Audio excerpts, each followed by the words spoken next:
Hello. Let's see what message is in the Wild Unknown Pocket Archetypes deck.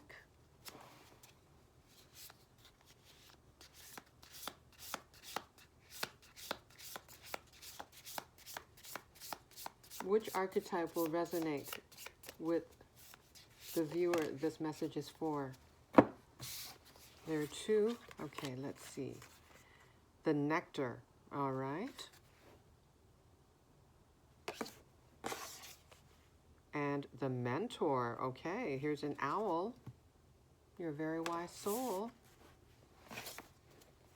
Okay, let's read about Nectar first. Let me look at the table of contents.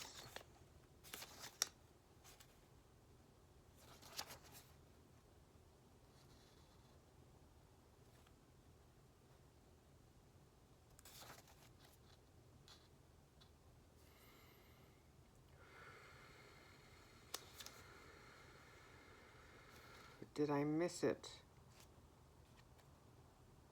224, I think. 224, yes. 224.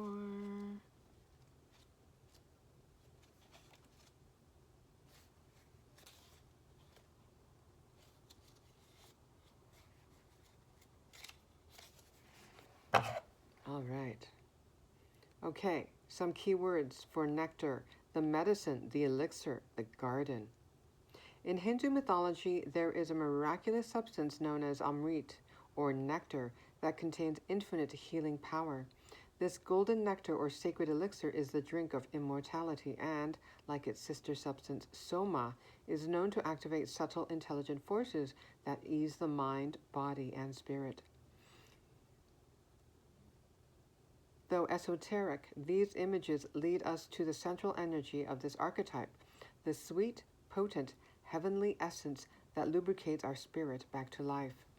The Nectar card calls us to identify and relish in places, practices, people, and activities that regenerate and heal. Medicine is needed, and it comes in subtle form that you may be overlooking. Seek the most sensuous, fragrant flower in the garden you have forgotten. Don't underestimate this remedy. It is said when someone has activated this substance within, it is reflected in their shimmering eyes.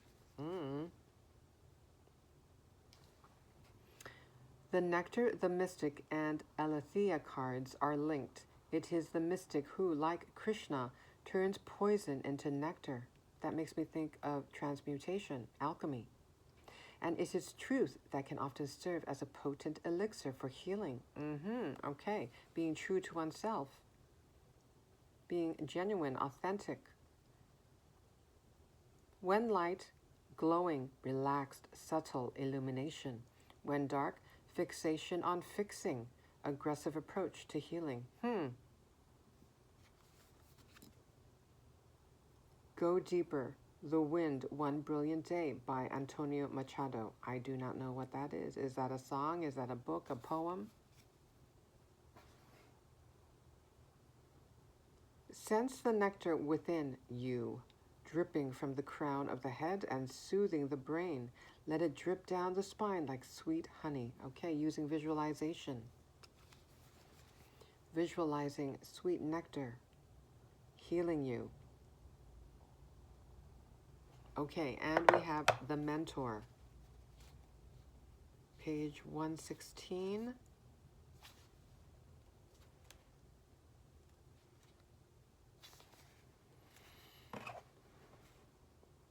Okay, some keywords: the teacher, the sage, the guru. It is said that cosmic knowledge pours down on the world like a great illuminated waterfall. This can be an overwhelming force. The true teacher, though, is said to be able to hold this flow of wisdom at bay while the student sips from a focused stream. The mentor or archetype has a gift for reading the room, for sensing the exact ingredient that will stimulate growth within the student, whether pleasant or painful. The mentor may appear aloof or available, harsh or tender, humorous or rigid. Their gift is to know what serves the soul. That makes me think of adaptability, flexibility. Ultimately, the mentor is in service of the greater cosmic good and aids in the elevation of consciousness. Anytime the mentor forgets this humble link and mistakes themselves for the source of enlightenment, the archetype falls into shadow. Let me read that, because we all have shadow and light aspects, right? Anytime the mentor forgets this humble link and mistakes themselves for the source of enlightenment, the archetype falls into shadow.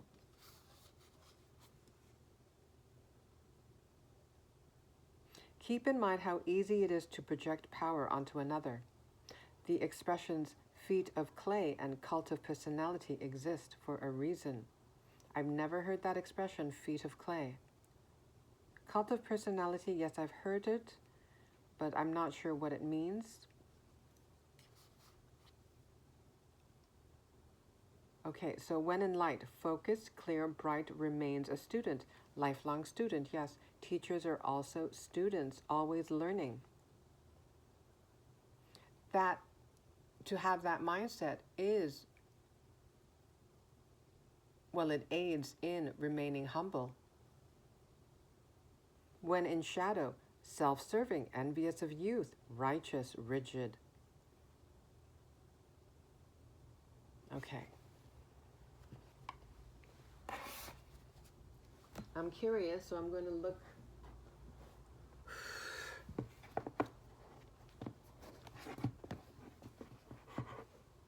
look up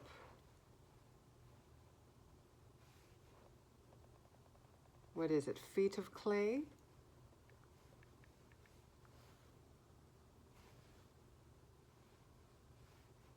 The phrase feet of clay originates from the Bible, specifically from King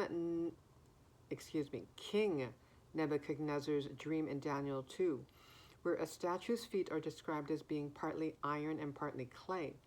This symbolizes instability and fragility, indicating that even the most admired individuals can have hidden flaws or vulnerabilities that could lead to their downfall. That makes me think of hubris. In a spiritual context, it serves as a reminder that no one is invincible, and recognizing this truth fosters empathy and humility in our interactions with others.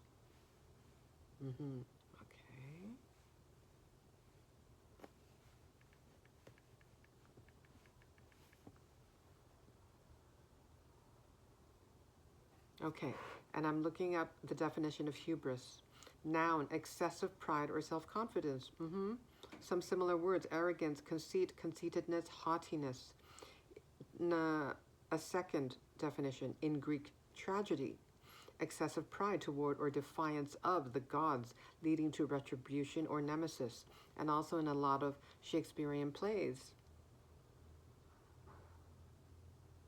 We learn about hubris, the downfall of the hero.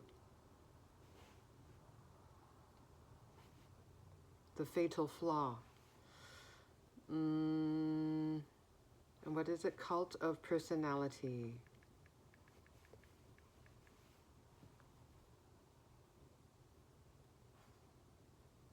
The cult of personality refers to a system where a leader is glorified and worshipped, often overshadowing rational thought and critical analysis. This phenomenon can manifest in various forms, including political leaders who are elevated to godlike status through mass media and propaganda, leading to excessive admiration and unquestioning loyalty from followers. Historically, such cults have been associated with authoritarian regimes where leaders are treated with extraordinary reverence and are often seen as saviors or heroes. The term has a negative connotation due to its association with autocratic systems, but it can also be seen in the idolization of public figures in societies where leaders hold significant power. I think we can all relate to this. Basically, the message is, it's about sovereignty. To remember our own sovereignty. To remember and know that we are sovereign of our lives, that we are the leaders of our lives, and not to avoid elevating others to such a degree to where we lose ourselves, to where we give away our own power.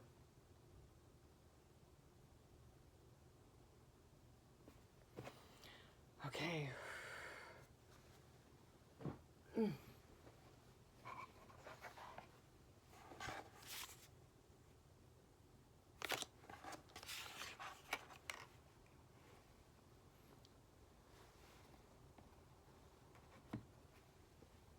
Seeing the owl, it makes me want to grab an animal deck.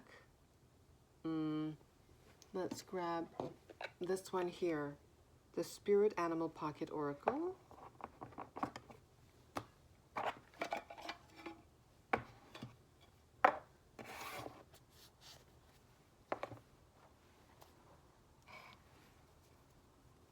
Okay.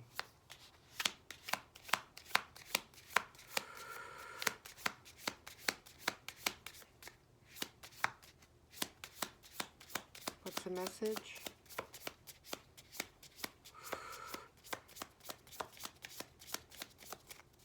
Which spirit animal would like to provide their wisdom? Spirit animal message. Thank you. Turtle spirit, 62. Slow and steady wins the race.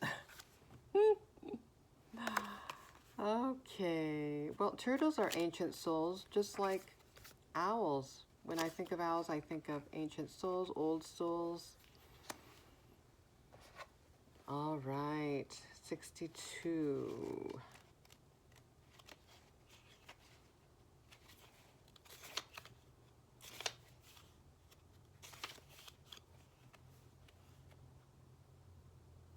Oracle message.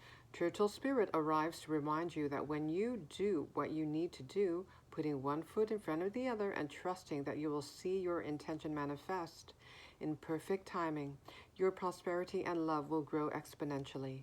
Now is not the time to rush around trying to force matters. Move slowly, perhaps even so slowly that it almost feels as if you are not moving at all.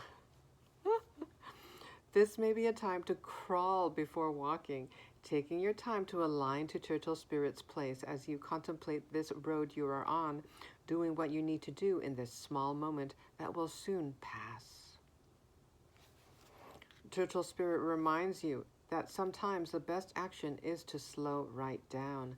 So if it feels as if you are not doing enough, know that simply being aware of what is happening right now may be an important step toward determining whether you need to pivot or simply keep putting one foot in front of the other. True love and true success comes with patience, says Turtle Spirit. Focus on the now, and the next step will be clear. Protection message. Pushing too hard or rushing to leave others in the dust is not the way of Turtle Spirit, even if it seems at times it is the way of the world. That's how we've been conditioned in the matrix of limitation. Turtle Spirit wants you to remember that you are a human being, not a human doing. In the protection position, Turtle Spirit is giving you the message that the best thing to do right now is let go of the drive to compete or control and do more. Instead, simply be. As an old Norse saying goes, we do without doing and everything gets done. I'm going to repeat that. We do without doing and everything gets done. Spirit conspires on your behalf, so slow to a crawl or even stop, releasing any fear that life is a race that you might be losing. Trust that peace, prosperity, love, and purpose are all yours to enjoy right now. Do not, quote, do, simply be. Very wise advice, very wise advice. That is what a wise teacher, a wise mentor would say. And demonstrate, right? Okay. I'm going to leave it there. Thank you. Take care.